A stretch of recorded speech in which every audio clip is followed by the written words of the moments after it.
사람들은 교회 다니는 사람을 향하여서 믿는 사람, 크리스찬이라고 이야기를 합니다. 그렇다면 크리스찬이라고 해서 다 믿음으로 살아간다고 이야기할 수 있을까요? 왜냐하면 교회를 다닌다고 해서 저절로 믿음의 사람이 되는 것이 아닙니다. 그리고 직분을 받았다고 해서 저절로 믿음의 사람이 되는 것이 아닙니다.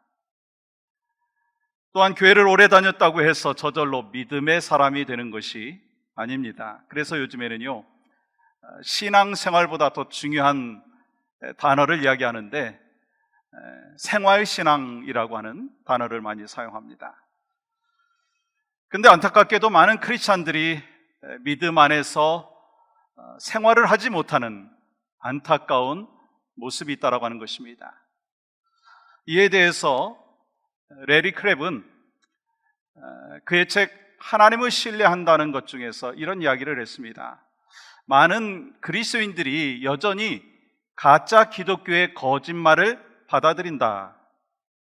이 말은요, 하나님께서 말씀하지 않은 것을 하나님께서 이루어 주실 것이다 라고 믿으면서 신앙생활을 한다라고 하는 것입니다.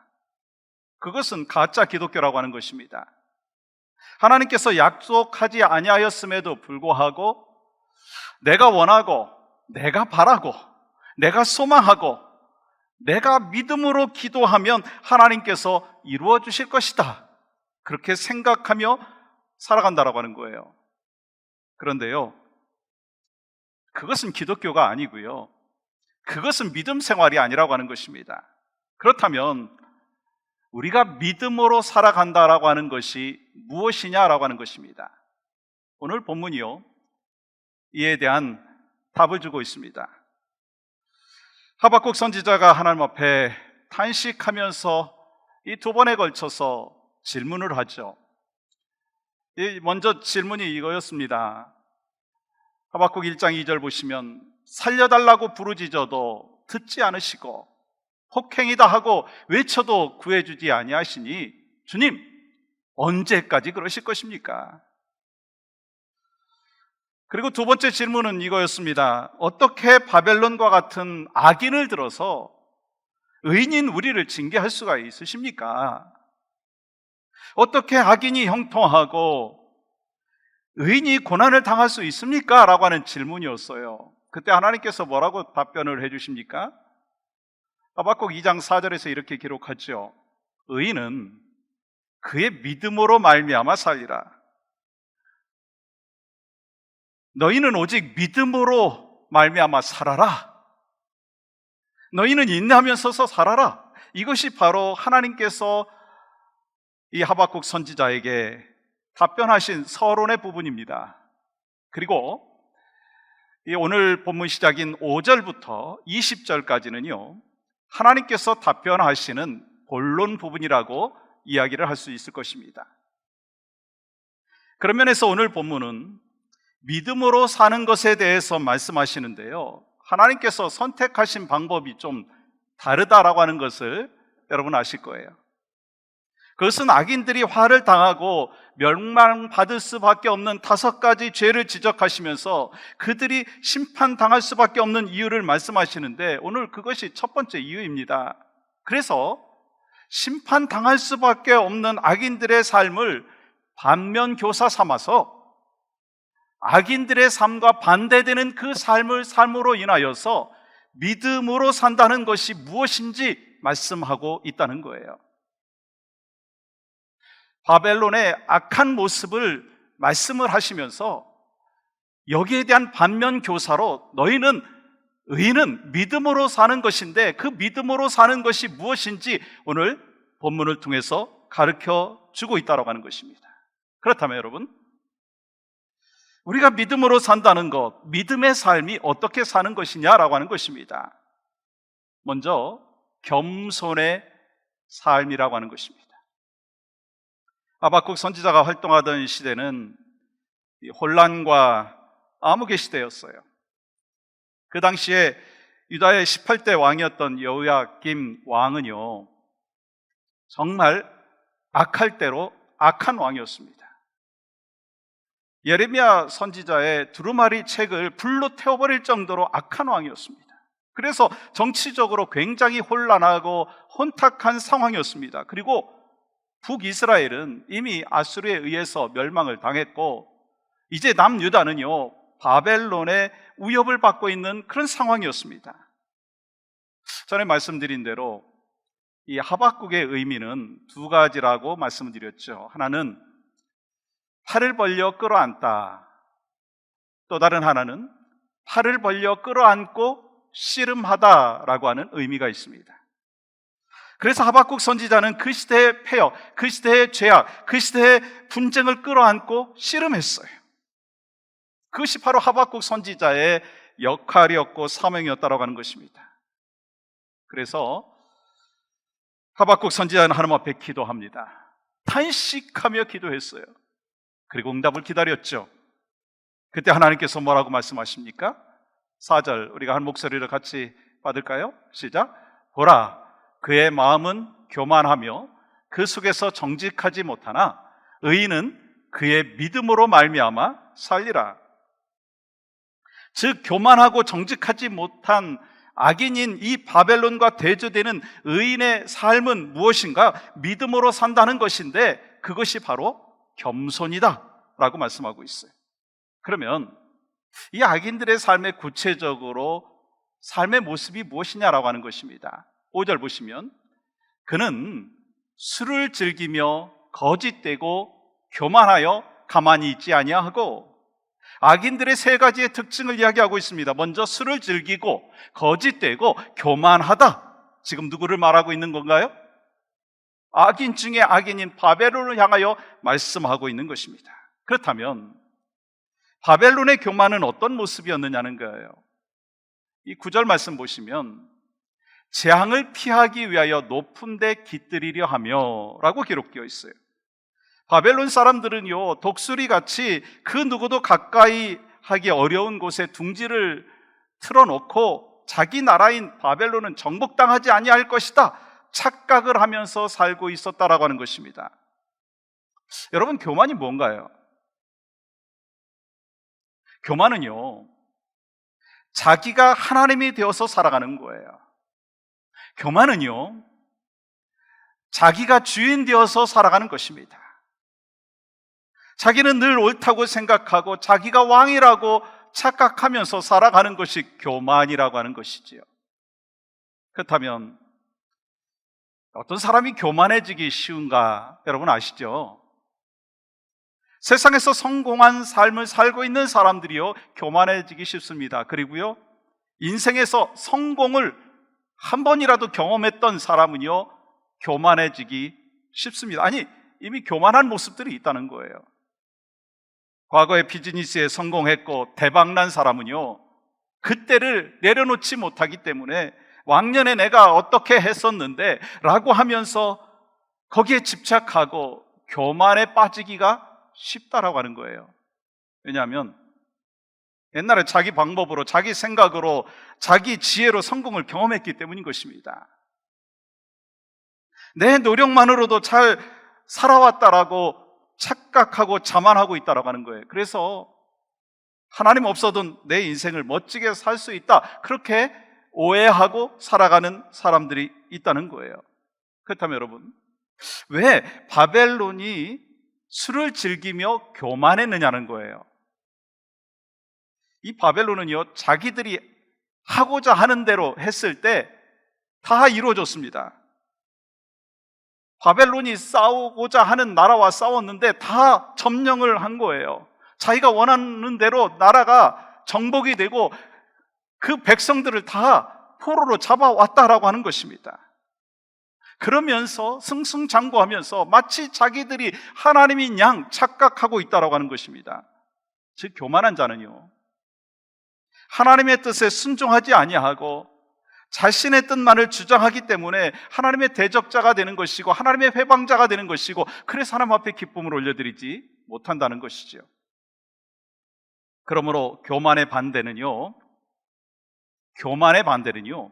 믿음으로 살아가는 것입니다. 내가 죄인이라고 하는 것을 기억하고 살아가는 거예요. 여러분, 사도 바울 보세요. 디모데전서 1장 15절에서 사도 바울은 죄인 중에 내가 괴순이라. 바울은 죄인 중에 죄인이라고 하는 것을 기억했기 때문에 남을 판단하고 남을 정죄하기보다는요, 늘 자신을 되돌아보면서 회개하는 삶을 살았다는 거예요. 그것이 바로 믿음의 삶이라는 거예요. 그렇다면 여러분은 죄인 중에 죄인이라고 하는 것에 대하여 인정하십니까? 여러분 어떠세요? 인정하십니까? 모두가 인정하실 거예요. 왜냐하면 우리는 날마다 죄를 짓고 살기 때문인 것입니다. 그리고 허물이 참 우리에게 많아요. 그렇다면 누군가 여러분의 허물을 지적할 때 여러분은 어떻게 반응하십니까? 네, 맞습니다. 제 허물을 고치려고 애써 봤는데도 잘 안 돼요. 지금 말씀하신 거 제가 너무나 잘 알고 있습니다. 그렇게 대답하시나요? 그렇게 반응하시느냐요? 아니면 벌컥 화를 내십니까? 벌컥 화를 낸다면 아직도 교만 중에 있다라고 하는 것을 기억하시기 바랍니다. 그런데요, 하나님께서는요, 겸손한 자를 찾고 계십니다. 야고보서 4장 6절 말씀 보세요. 같이 한번 읽어볼까요? 시작. 그러나 더욱 큰 은혜를 주시나니 그러므로 일렀으되 하나님이 교만한 자를 물리치시고 겸손한 자에게 은혜를 주신다 하였느니라. 그런 면에서 보면 이 믿음과 겸손은요, 별개가 아니고요, 믿음과 겸손은요, 함께 간다라고 하는 것입니다. 그래서 믿음이 좋은 사람은 어떤 모습으로 나타나나요? 겸손한 모습으로 나타난다는 거예요. 여러분, 이스라엘 백성들이 가나안 땅을 정복할 때 거대한 여리고 성에서 실패한 것이 아니라 훨씬 그보다 작은 아이 성에서 실패했던 것 여러분 기억하시죠? 무슨 말씀인가요? 교만하면 실패한다는 거예요. 여러분, 구약 성경에 보면 대표적으로 교만해서 실패한 자들이 있죠. 사울 왕 보세요.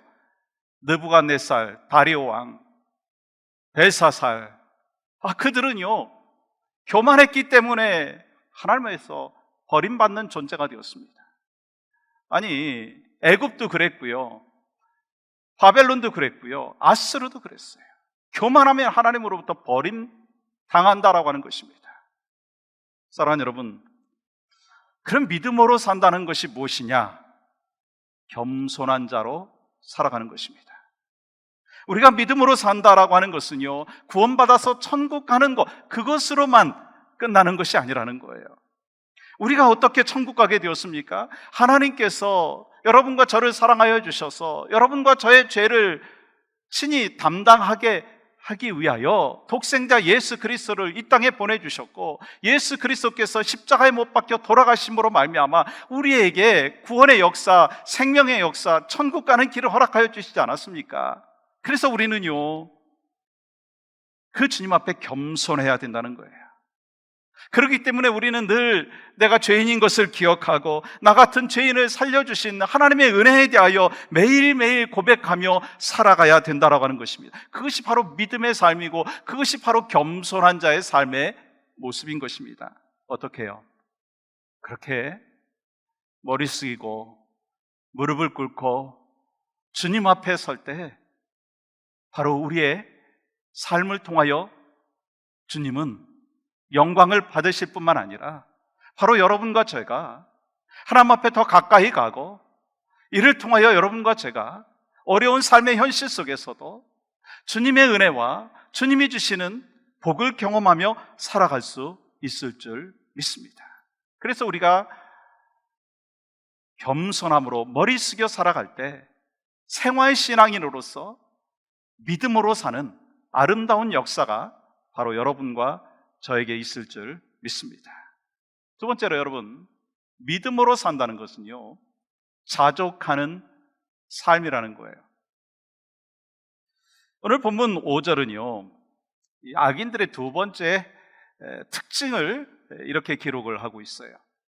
자기의 욕심을 넓히며 또 그는 사망 같아서 족한 줄을 모르고 자기에게로 여러 나라를 모으며 여러 백성을 모으나니 악인은 끊임없이 욕심이 있다는 거예요.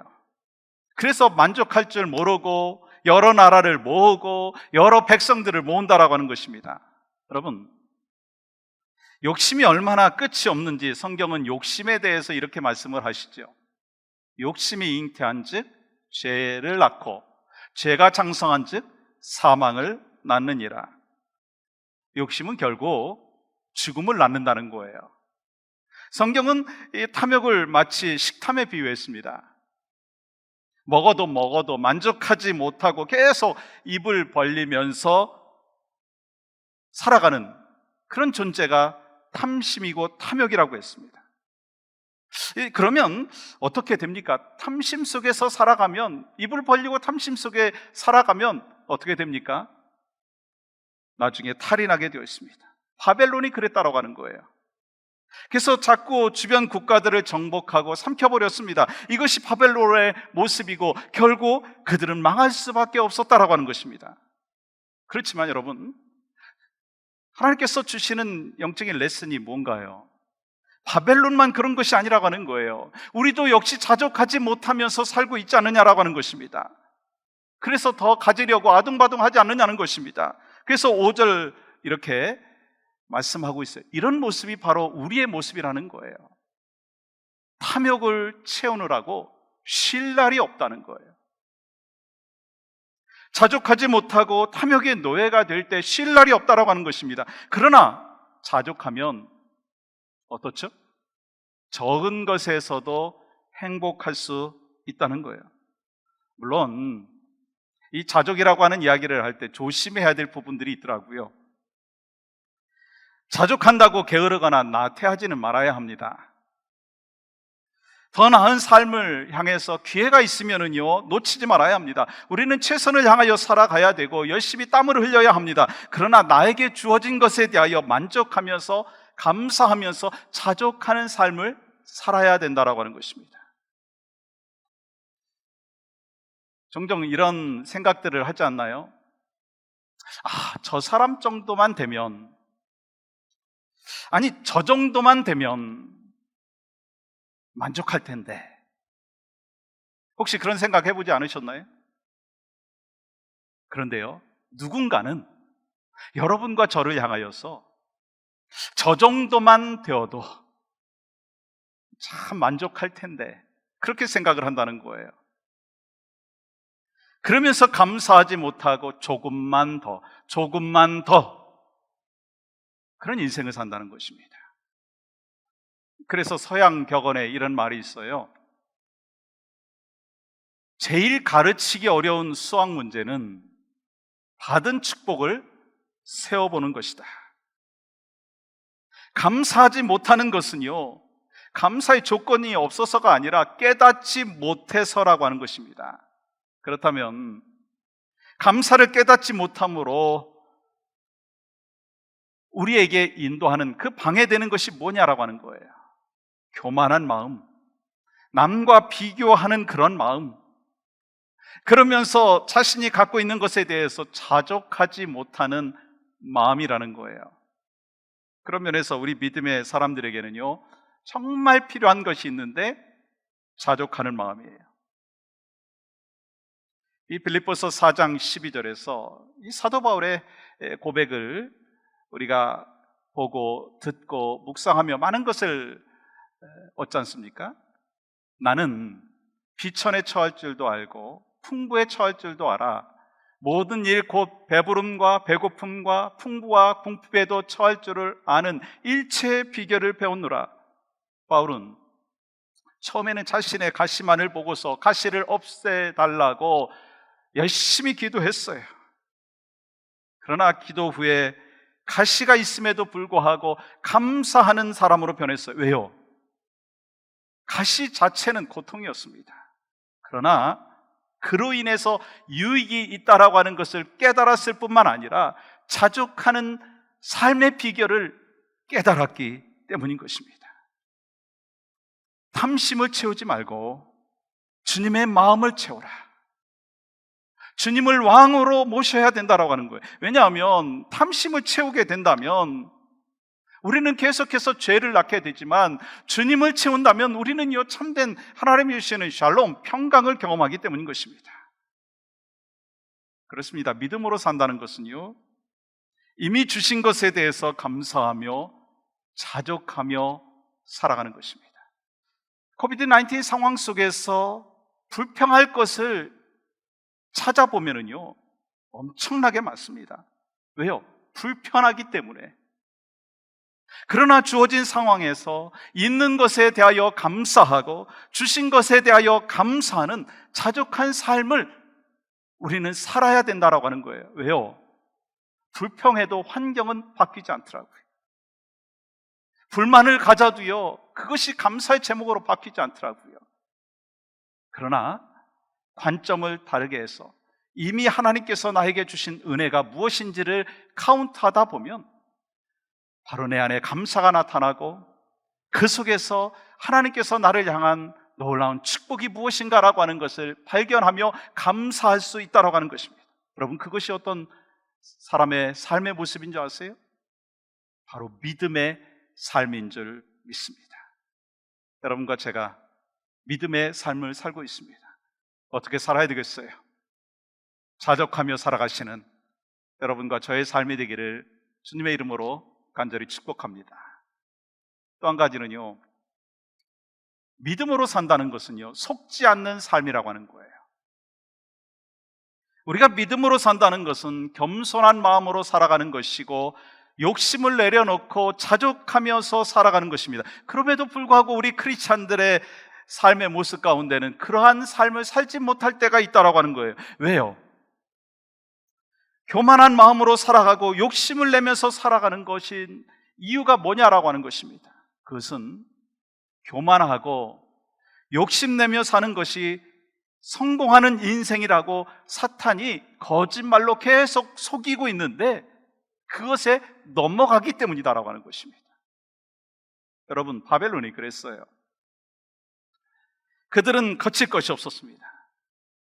아시듯이 바벨론이요 그 당시에 최강대국이었습니다. 그러니 마음만 먹으면 다 정복할 수 있었어요. 그리고 정복한 후에는요 정복당한 나라나 정복당한 사람들이요 다 바벨론이 소유가 돼버렸다는 거예요. 그때 주변의 나라들이요 어떤 생각을 했겠습니까? 어떤 마음이 있었겠습니까? 바벨론을 부러워했을 거예요. 그리고 바벨론은 힘 있는 나라고, 바벨론은 강대국이고, 바벨론은 거칠 것이 없는 나라라고 스스로도 속고 있었습니다.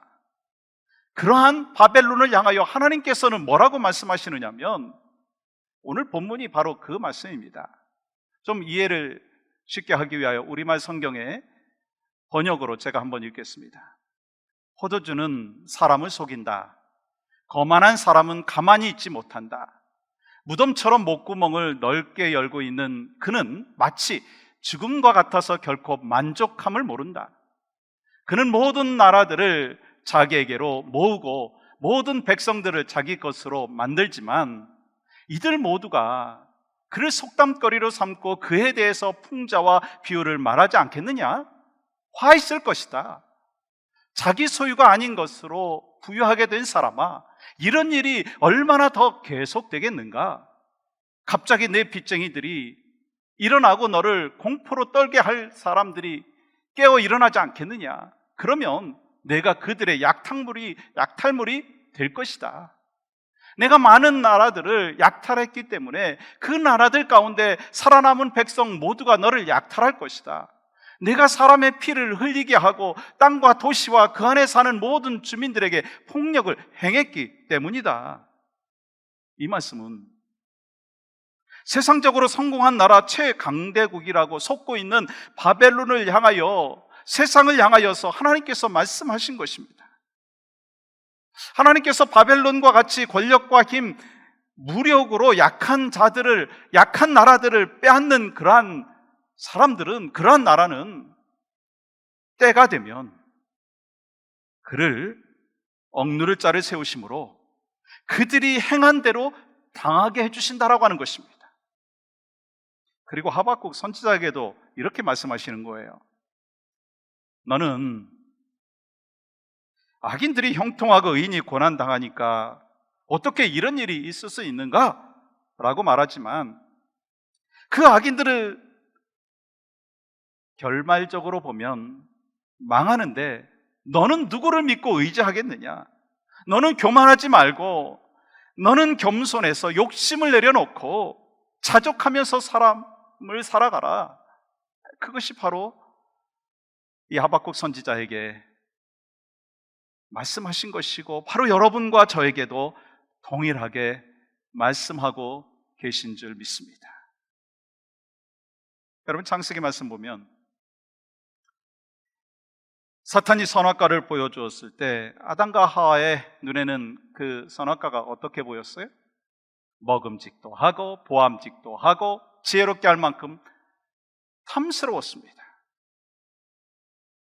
그 보이는 것이 눈에 현혹이 되었어요.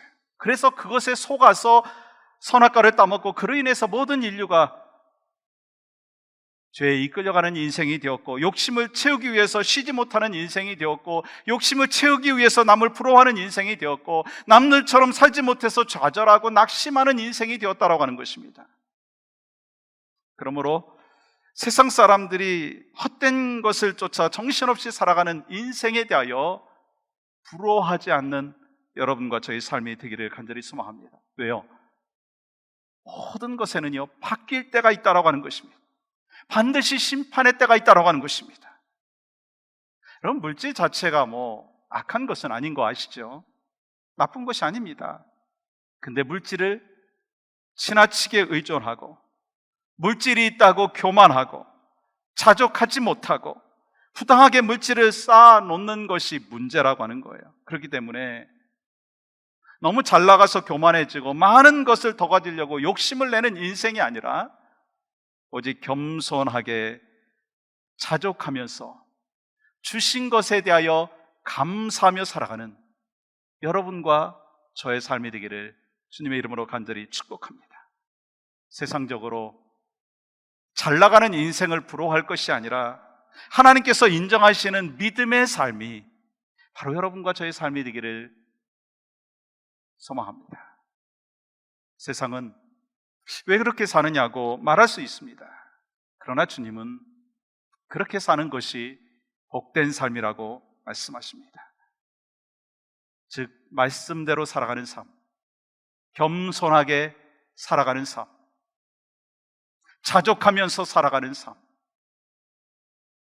그리고 사탄의 속임에 현혹되지 않는 그 삶, 그것이 바로 여러분과 저의 삶이 되기를 간절히 소망합니다.